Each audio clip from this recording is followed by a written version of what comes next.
જામનગર શહેરના ખોડિયારનગર કોલોની વિસ્તારમાં રહેતા અને જૂના નાગના ગામે પોતાની જમીન ધરાવતા હિતેશ પરમાર નામના શખ્સે તેના પરિવારજનોને જે રીતે આક્ષેપ અનુસાર બે બિલ્ડર દ્વારા જમીન મામલે વારંવાર ધમકીઓ આપવામાં આવતી હોય અને ત્રાસથી કંટાળીને હિતેશ પરમાર નામના વ્યક્તિએ આપઘાત કર્યો હતો। ત્યારે ગઈકાલે મૃતકના વડાને મળીને જે રીતે બંને બિલ્ડરો ઉપર કાયદેસરની કાર્યવાહી હાથ ધરવામાં આવે તેવી માંગ કરવામાં આવી હતી, જેના પગલે તાત્કાલિક બંને બિલ્ડરો વિરુદ્ધ ગુનો નોંધવામાં આવ્યો હતો। જે રીતે મૃતકના પરિવારજનો દ્વારા મોબાઈલ કોલની વાત અને સુસાઇડ નોટ રજૂ કરવામાં આવી છે, તેની ફોરેન્સિક તપાસ કરીને સમગ્ર ઘટનામાં સત્ય બહાર લાવવામાં આવે તેવી માંગ કરવામાં આવી હતી।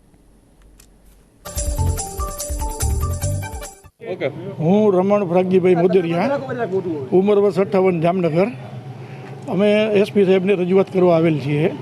અમારી સામે મીડિયા મારફત મને જાણવા મળ્યું કે હિતેશભાઈ પરમાર છે એને સુસાઇડ કર્યું છે।